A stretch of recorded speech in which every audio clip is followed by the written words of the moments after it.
Hey guys, how's it going? Welcome back. So this is my analysis of the movie The Northman. So I just saw it last night. It's a really good movie, super entertaining, but it's also very informative.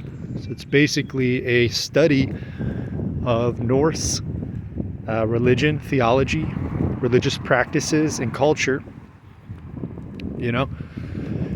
including the warrior-like mentality and activities of those peoples, the Norse peoples.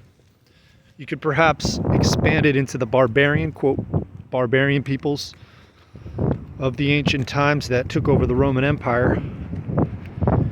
I don't know if you can extend it to all of those tribes, right? There were many different tribes. The Visigoths, the Ostrogoths, together making the Goths, right? And the Vikings were more of a modern barbarian tribe.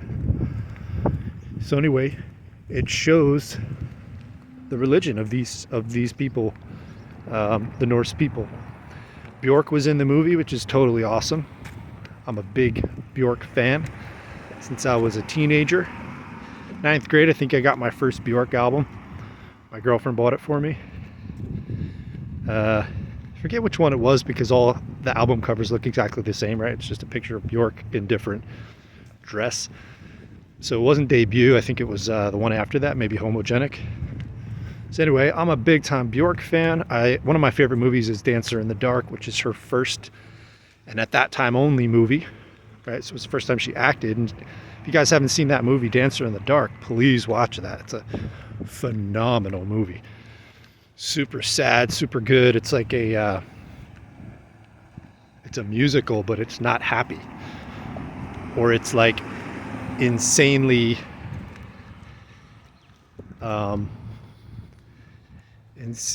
inappropriately happy and eerily, madly musical. So back to the Northman.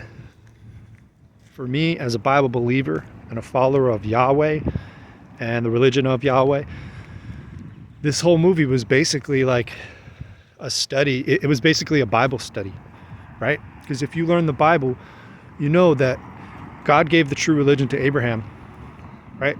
And before that, it was with Adam and Eve, with Noah, etc., right? But very early on, the world degraded into various pagan religions. That's the message of the Bible, that there's one true religion, one true God, and that the whole world was full of all these different pagan religions.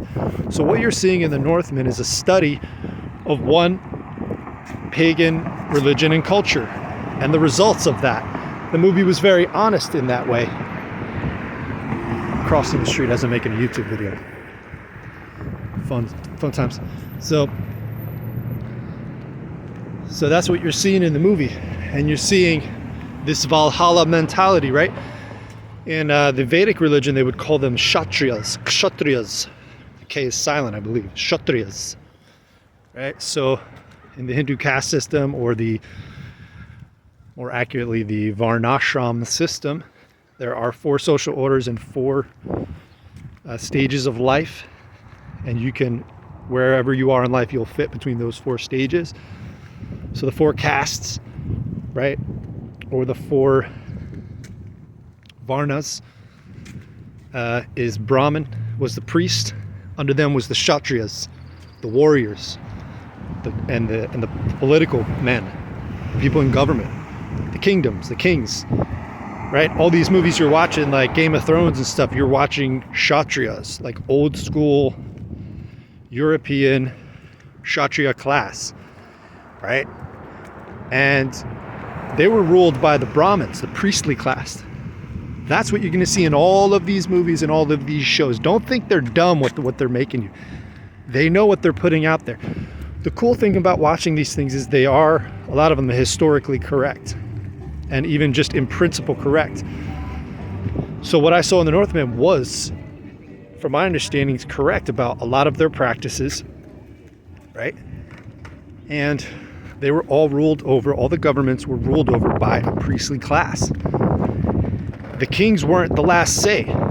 If the priest or the priestess said, XYZ, you need to go to war with these people, or this needs to happen, guess what? They bowed. They bowed to the priests. So this is the Varnashram system.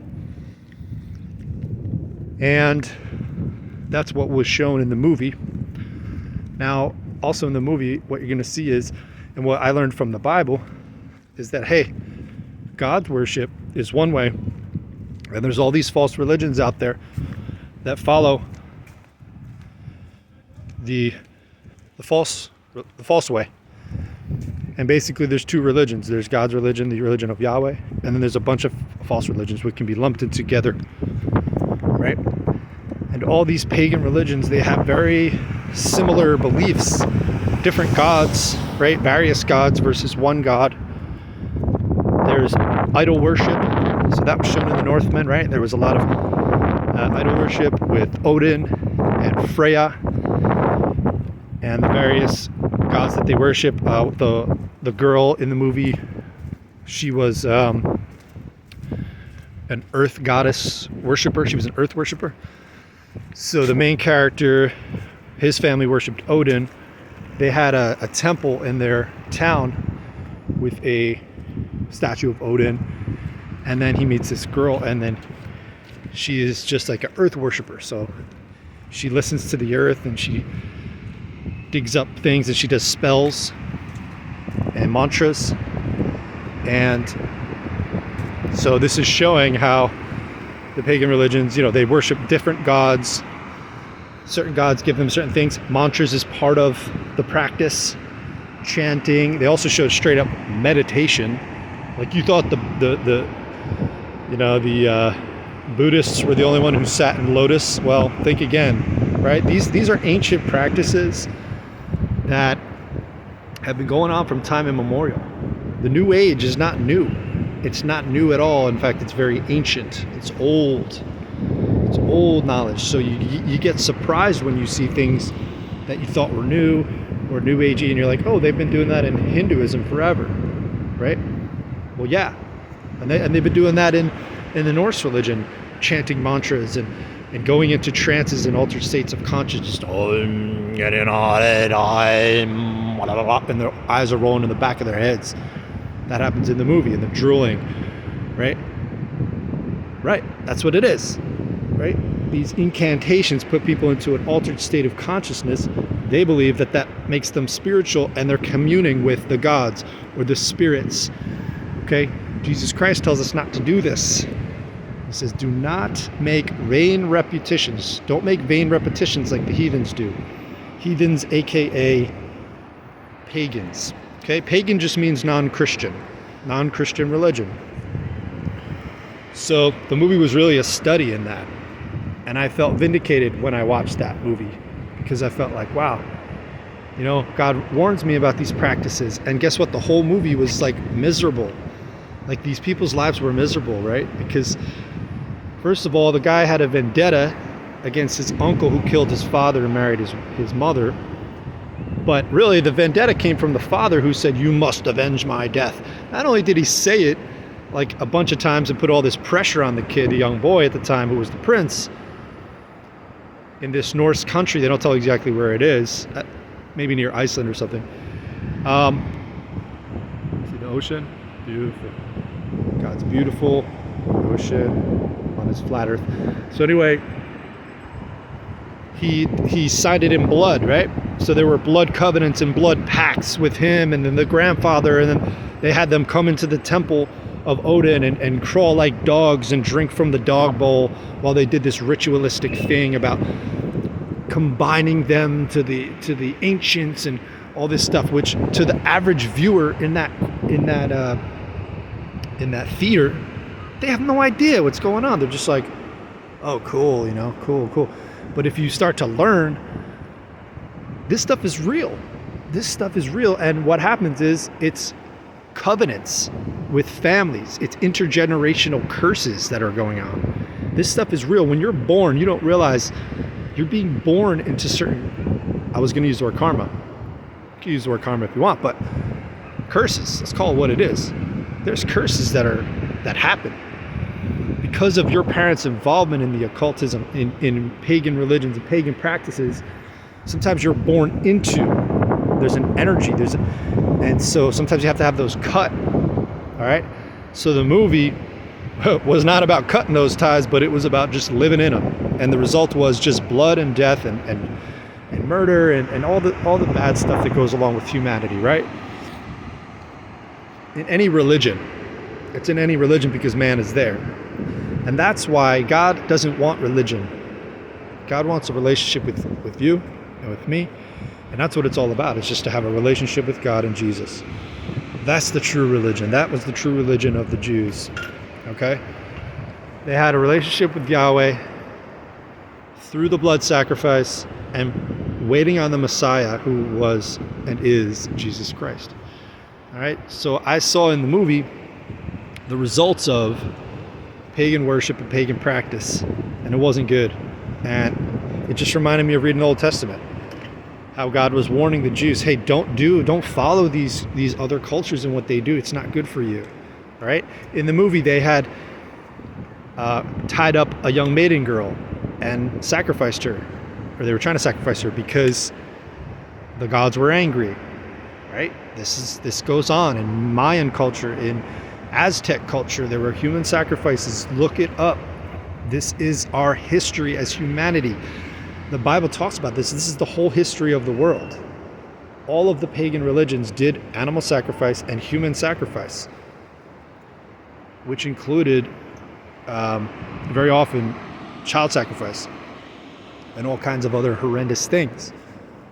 This is what those religions are about. They may not say it at face value, but when you dig a little deeper, it always goes there. Santeria, voodoo, hoodoo. All right?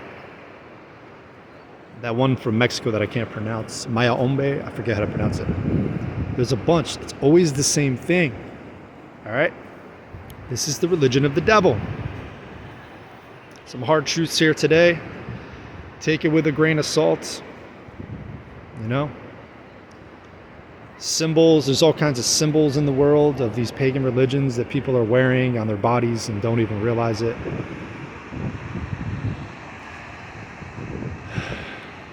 It is what it is. We gotta be wise and just repent and just go towards Christ, man. There's nothing else. There's nothing else for us other than Jesus.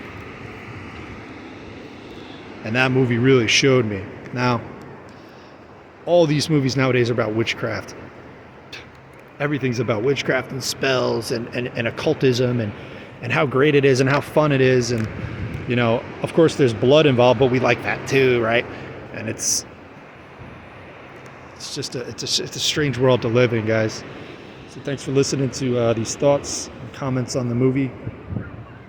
It's definitely a good movie, but be prepared because there's a lot of occultism and a lot of chanting and demonic tongues and demonic speak. And the first time I saw it, I walked out. I couldn't even look at the screen because it was just so demonic. And I'm like, why would I want to look at this? Why would I want to put this in my consciousness? And I walked out and I watched a kid's movie, which may not have been any better, but at least it's hidden.